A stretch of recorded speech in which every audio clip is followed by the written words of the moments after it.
Hi, it's Amy McInerney, and I am pleased to introduce you to our keynote presenter today, and also hoping that after you hear some of the information and figures in this presentation that you'll be inspired to share it with other people, because this is the kind of information that needs to be much more widespread.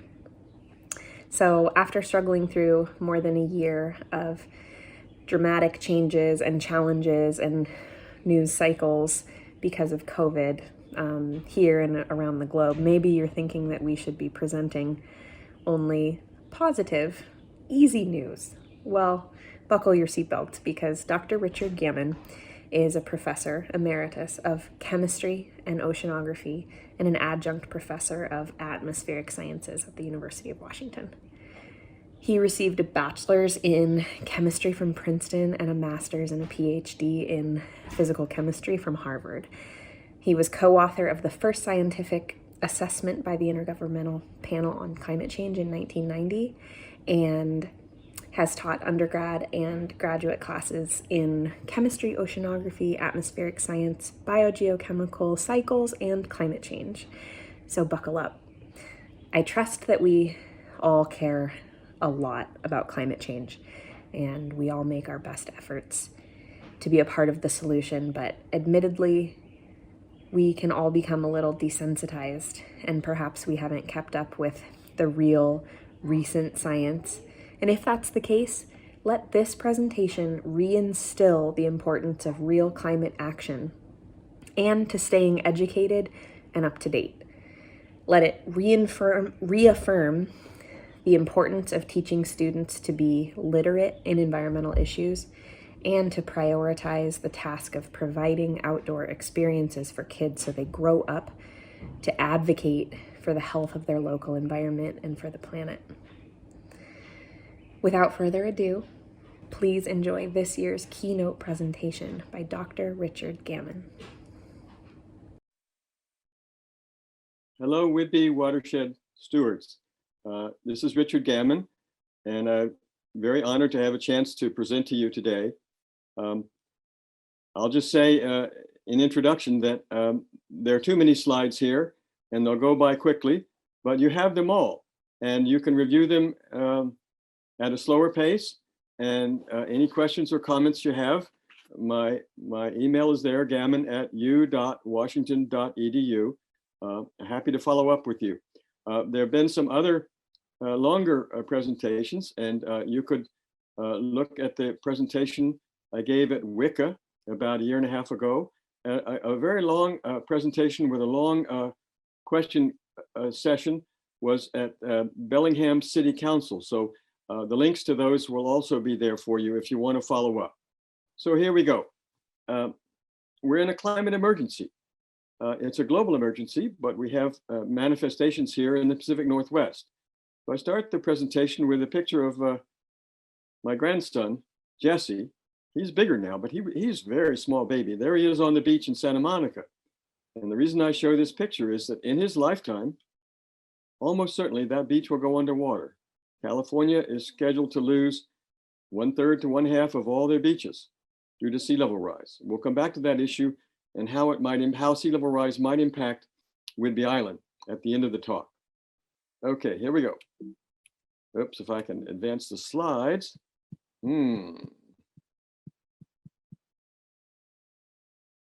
me a minute here. All right. I won't have time to go in any detail here. After a brief introduction, I'll talk about recent events, climate and weather events in our world, and then what changes in the climate science have come up in the last year or so. After that, I want to talk about responses to the climate change challenge, both mitigation to make it less bad and adaptation, preparing for the change which is coming no matter what we do. In terms of the science, at a global level, there has been a series of reports from the IPCC, the Intergovernmental Panel on Climate Change. I was fortunate enough to help write the carbon cycle chapter in the first report back in 1990. How did I get in this business? Well, I didn't really choose climate change, it chose me. I was a physical scientist. I went off and did astronomy, so I was a cosmochemist for a while. I fell through the stratospheric ozone hole and I landed in the ocean. And so in the early 1980s, I was responsible for the US government program to measure global carbon dioxide at the Mauna Loa Observatory and other stations around the world. Mauna Loa is on the big island of Hawaii. So again, the first report was in 1990, and they followed every 5 or 7 years with a report 1995, 2001, 2007, 2013, a special report in 2018. And because of the pandemic, the next report is due out in 2022. So this is the global scientifically conservative consensus summary of where we are with the science. And I don't have time to show you, but the certainty of the pronouncements from this scientific panel have gotten stronger and stronger as the decades have gone by. At a national level, we have, by congressional mandate, the National Climate Assessment. It comes out about every 4 years. The next one is also due out next year, 2022. And here in the Pacific Northwest, a lot of the climate impact information for Washington State comes out from the University of Washington Climate Impacts Group, working together with the Washington State Department of Ecology. Oregon has their own report, California has their own report, British Columbia has their own report. They're all basically telling the same message. So we want to talk about the changes that may be coming to our Northwest region and the people who may be coming here, and then what we can do about it. And I want to end the talk with comments on sea level rise and migration of people to this region from other places which are becoming less hospitable. I will not talk in detail about what you as an individual can do to confront the climate challenge, although those slides are there, and I'm happy to answer any questions that you have about it. I wanted to focus more on sea level and migration. So here we go. Recent weather events. Last year, tied for the warmest year ever in the history of weather records for the world. The previous 5 years was the warmest 5 years ever, and the previous decade, the warmest decade ever. And so we're in a period of very rapid warming, and this has caused fires and droughts throughout the world, not just in the Amazon jungle or Australia.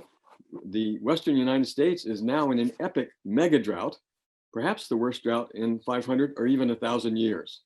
And this makes a problem for the Colorado River and all the southwestern states, which are in a state of extreme drought. The measured atmospheric carbon dioxide is still rising rapidly, as measured many places around the world, Barrow, Alaska to the South Pole, but the most important record started in 1958 by David Keeling at Mauna Loa, Hawaii. So the Keeling record continues with his son, Ralph Keeling, and then side by side with the measurements by NOAA, US government agency, that was I was responsible for back in the early 1980s. All of these show a continued rapid rise in CO2, even during the pandemic year.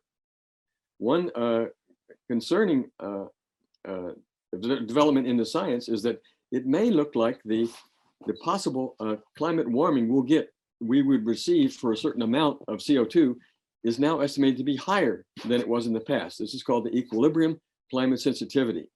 So for doubling CO2, and we're on our way to that, instead of 2 degrees centigrade warming or 4 degrees Fahrenheit, we may have more than that. We may have 3 or 4 degrees centigrade warming. We don't really know, but the latest models suggest the sensitivity of the Earth system to rising CO2 and other greenhouse gases may be higher than we had thought. Can we stop the warming at less than 1.5 degrees C, which is the goal of the Paris Accord? I personally don't think we can. I think that's almost in the rearview mirror. Even stopping at 2 degrees is going to be really hard. If all the countries meet their current national determined contributions under the Paris Accord, we're aiming at 3 degrees or more. So we have to do better. Here's a slide that shows some fires in Australia in 2019, 2020. Terrible fires in California in 2018, 19, and 20. And we're entering a very bad fire season now with high temperatures and very low moisture in the vegetation. So fires are already breaking out in the Western United States. On the right is shows a pattern of smoke being carried from western states eastward on the jet stream to the eastern United States and out over the Atlantic on its way to Europe. Some good news, we have rejoined the Paris Accord in February of this year. And all nations have reaffirmed their Paris commitments to strengthen their contributions to greenhouse gas reduction.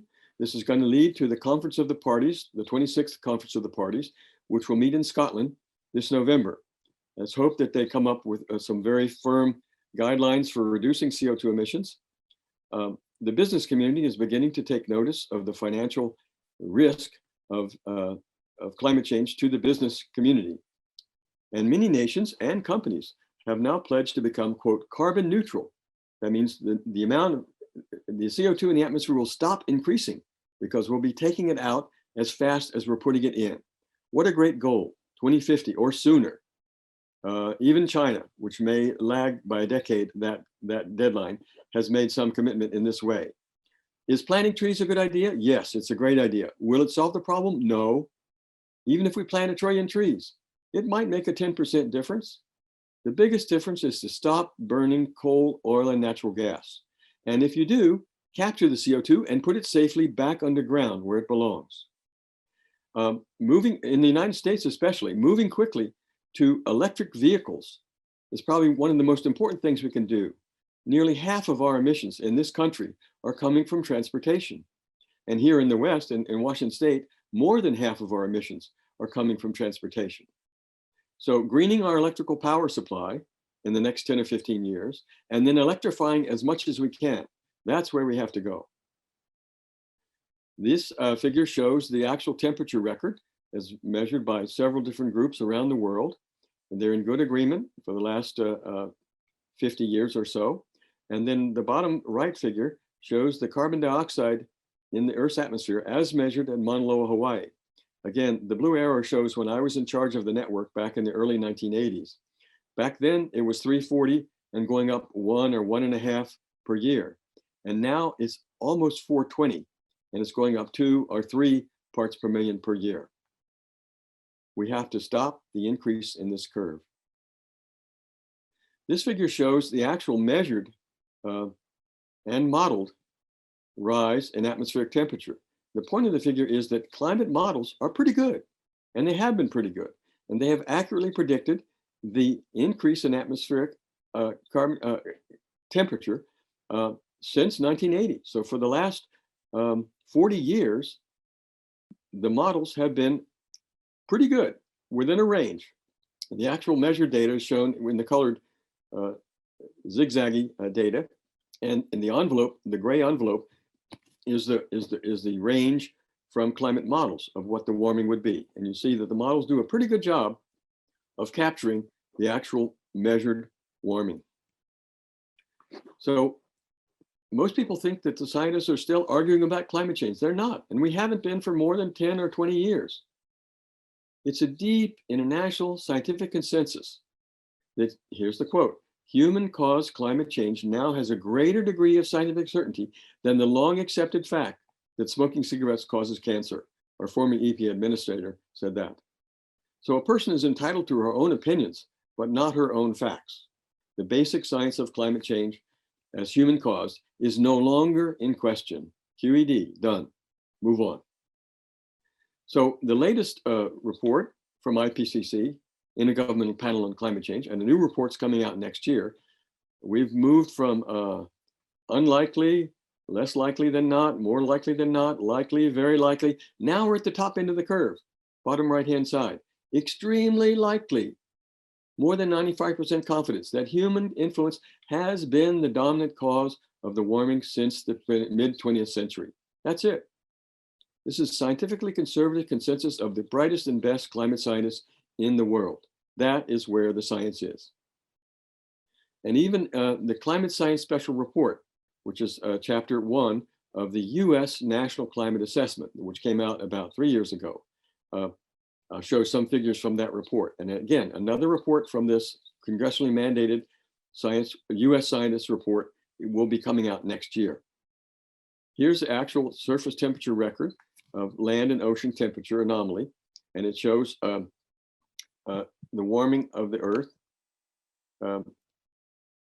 up to 2016, and because this report came out in 2018, and the warming has continued. 2019, 2020, 2021 are all in the warmest years ever.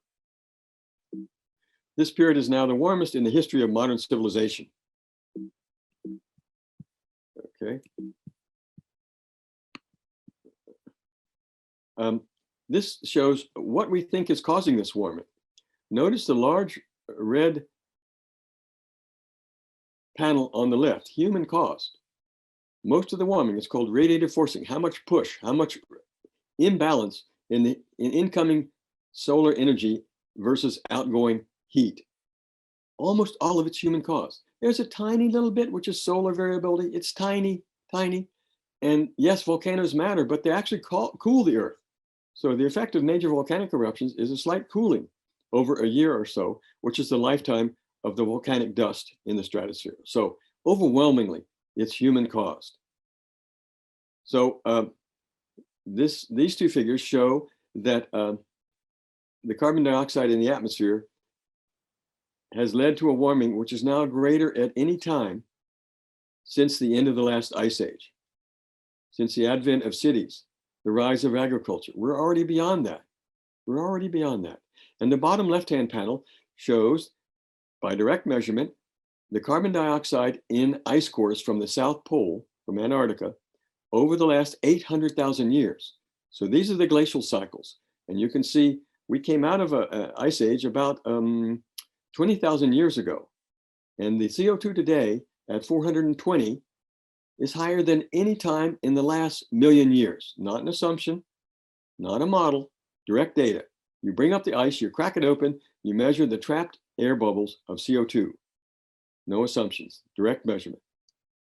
Supported by data from Greenland as well for the last glacial cycle. Here's a figure that shows the summer temperatures in the northern hemisphere. The top panel, the bell-shaped curve, is the normal sort of warming, and some hot days and some cold days, nice sort of symmetric bell-shaped curve. That's for the 1950s to the 1980s, that 30-year period. And now we look at a 10-year period from 2005 to 2015.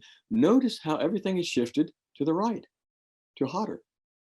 We have fewer cold days, fewer normal days, what was normal, more hot days, and now some extremely hot days, which is where we are now. So the whole observed pattern of summer temperatures in the northern hemisphere has shifted to warmer temperatures.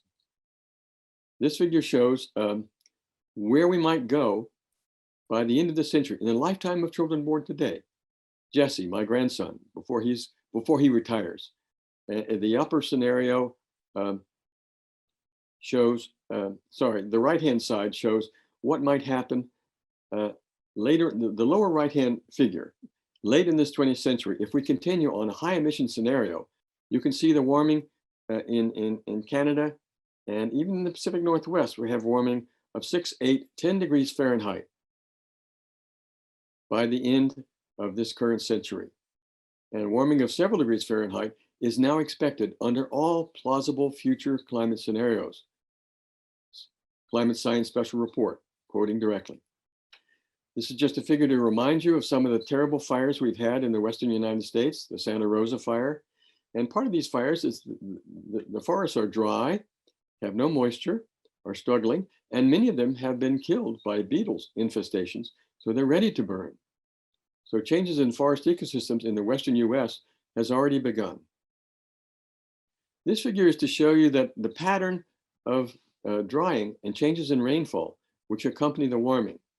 These sort of brown areas are the subtropical regions of the world.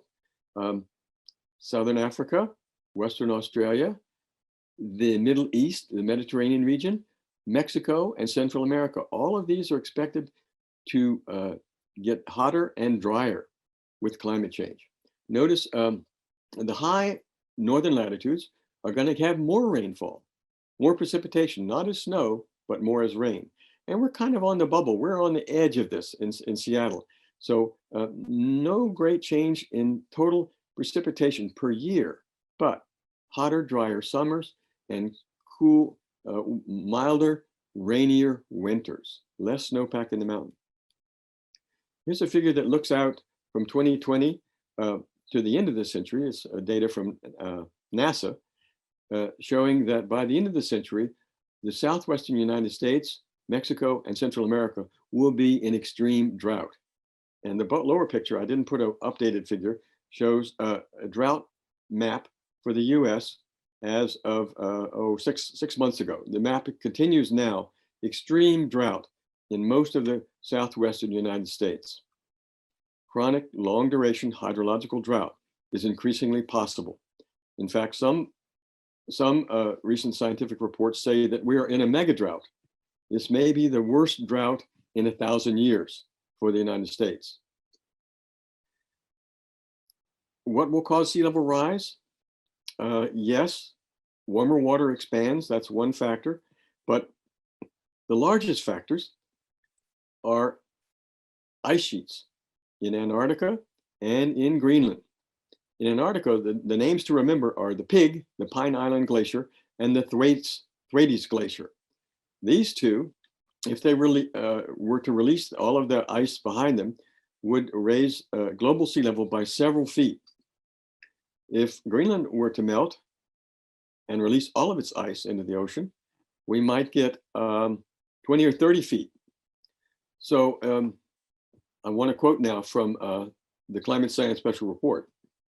A global mean sea level rise more than 8 feet by 2100 is physically possible, although the probability of such an extreme outcome cannot currently be assessed. That's still true. We can't put a good probability on it, but it's in the possible range. So if you think, well, it's only going to be a foot or two, don't think that way. Don't buy that cabin on the beach. So this shows the sea level rise for the last 2,000 years. It wasn't much, a few inches up, a few inches down. And now the average sea level rise in the last 100 years is probably 6 or 8 inches. Now, some of that has to do with local subsidence of the land, but a global number might be 6 to 8 inches. And the lower figure says that, again, a rise as much as 8 feet cannot be ruled out. And so the red line shows a rise of sea level of 8 feet by 2100. And the lowest one would be 1 or 2 feet. So somewhere in the middle would be like 4 feet. Maybe 4 feet is most probable, but 8 feet is not totally improbable. Probably the odds of 8 feet are probably 5%, something like that. Not 1 in 1,000. So here's a figure that says, what are the impacts going to be here in Washington State, in the Pacific Northwest? So the State Department of Ecology, and especially the Climate Impacts Group at the University of Washington, have issued a series of reports in the last 5 years predicting warmer temperatures, reduced snowpack, rising sea level, and extreme weather events. So these are some of the reports you can go to. Climate Change Impacts and Adaptation in Washington State, that was 2013. Climate Change in Puget Sound Region, that was 2015.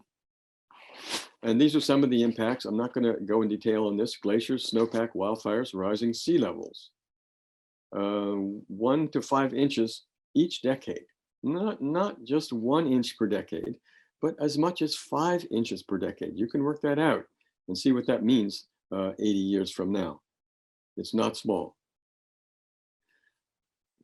Some things that are happening here, we need to protect eelgrass, because eelgrass, like the forest, eelgrass can take CO2 out of the ocean, which means take it out of the air, and store it in carbon, in marine sediments. And coastal birds are starving to death between Alaska and Mexico. Not enough small fish in the coastal waters for them to eat. Sometimes the waters off our coast are too hot, which was called the blob. We had the blob some years ago, and the blob has come back. And this has damaged our coastal ecosystems greatly and affected our fisheries and our marine ecosystems generally. So, of course, we're very concerned about our southern resident orcas. And we're looking at this count of southern resident orcas in the low 70s, and hope that we can protect and enhance the Chinook salmon, which is their favorite food to eat. They don't eat seals, unlike the transients. So this is a great concern for us here in the Northwest. What wonderful creatures, and we want them always to be there so that our grandchildren will also see them. 2015 was a very bad year in the Northwest, very hot, very dry. We lost half the sockeye run in the Columbia River, and it was really too dry to plant winter wheat in eastern Washington. These water conditions and growing conditions are returning now in the hot summer of 2021. We had a loss of most of the sunflower sea stars from Mexico to Alaska. Some of them are coming back now, but not all. And part of this was simply the waters were just too warm. We have invasive species like the European green crab, which is not like our Dungeness crab, but outcompeting it in many areas. So changes in coastal ecosystems is also underway. A general statement about the oceans, I'm not going to talk about the global ocean here, is that the oceans are becoming hot, sour, breathless, toxic, and higher. Hot because most of the greenhouse heating is going into the ocean, 90% or more. Sour because the CO2, which is dissolving in the ocean, is an acid gas. It's acidifying the ocean acidification. Breathless because a hotter ocean holds less oxygen. Toxic because some toxic algal blooms are stimulated by these warmer water conditions and nutrients washing down to the coastal regime. And higher because of sea level rise. Hot, sour, breathless, toxic, and higher. Again, here's another look from the Union of Concerned Scientists at possible sea level rise in this century by 2100. And notice that intermediate scenario is about 4 feet, but that 6 feet or 7 feet is not impossible. In fact, for planning purposes, we should think what California is doing, plan on 6 feet. Plan on 6 feet. Don't plan on 1 foot or 2 feet or 3 feet. Plan on 6 feet. How high will the sea level go and by when? New global maps have actually changed the elevation of the land surface 6 feet lower, which only makes our problem worse. So if we have 6 feet of sea level rise by this end of this century, this would displace 13 million people, Americans, would see their homes inundated. They'll have to move back. They'll have to have a managed retreat from the coastal ocean. Where will they go? Where will these millions and millions of people go? And say it's only 2 feet or 4 feet and not 6. And then what about after that? What about the grandchildren, the great-grandchildren, and their grandchildren? This is an intergenerational ethical issue which we can't avoid. If we have the ability to stop it, let's stop it. I'm not going to spend time on this, except the upper right-hand figure says that the impact of sea level rise on low-lying land, we're about like California, the size of that dot. We're not as bad as Louisiana, and certainly not as bad as Florida or the southeastern US, but we're worse than Oregon. We're about like California in the impact of sea level rise. So as again, Climate Central and NOAA suggested that in Washington State, even if we have a 3-foot sea level rise, that's 100,000 people displaced. So these are some of the reports prepared by the Climate Impacts Group on sea level rise, extreme coastal water level in Washington State, a guideline for mapping sea level rise inundation by Washington State. So this was put together by Ian Miller and the folks with NOAA Sea Grant money and the folks at the Climate Impacts Group. I've met with them. I think that they're lowballing it. I think it's an excellent report. I wouldn't trust the detailed data because I think that it could well be worse than they say. They estimate a very modest sea level rise by 2100. A different point of view, here's one by the Union of Concerned Scientists, working with Zillow, the real estate data, to estimate a possible sea level rise county by county for the whole US. So you can study these documents and find Whidbey Island and look at the sea level rise predicted for Whidbey Island. These are some shorelines in Whidbey Island. You're familiar with this. They're natural shorelines. There are shorelines that have bulkheads and seawalls, and they're bluffs. If you have a cabin below the bluff, you're going to have to move back. You're going to have to abandon that. Your grandchildren will never inherit that property from you. You should rent, but don't buy. Don't buy property within 3 or 6 feet of current high tide. Dangerous investment. This is a figure showing, you can sort of estimate with 2 meters, say 6 or 7 feet of sea level rise, what we lose. We lose the Skagit. We lose the tulips. We lose lots of low-lying area around Mount Vernon. And some cities will be especially at risk. Conway, Edison, LaConner, Silvana, Whidbey Island Naval Air Station. Where are these people going to go? People leaving the southern states? Too hot, too dry, sea level too high? They're going to be moving north. And some people will be coming to the northwest. So something we have to begin to think about. What is the impact of climate change on migration from other parts of the United States to the United States? I'm not talking about international migrations from Mexico or Central America. I'm talking about people moving within the United States. Most of these disasters, look at the map, they're not happening here. The storms, the hurricanes, the floods, the droughts, the fires, mainly they're happening elsewhere. So if you're in one of these places and you look, where can we take my family? Where am I going to go? The Northwest looks pretty good. I'm not going to talk about the impact of climate change on people elsewhere in the world. You can look at these slides for yourself. But again, the heat will be deadly. And if you can't live, you can't grow things, you're going to move. And people are going to be moving from Central America, from Mexico, here. So there's no tipping point really. I like what Kate Marvel said. Climate change isn't a cliff that we fall off. It's a slope we slide down. Every bit makes it worse. No matter how far down the slope we go, there's never a reason to give up fighting. So here's where we have to go. Look at these projections. If you want to keep the global warming under 2 degrees, notice this. The CO2 has to start down now. Now, the Mauna Loa curve has to stop going up now. And then it has to go down. It has to go down, and it has to go negative. What does negative mean? That means suck the CO2 back out.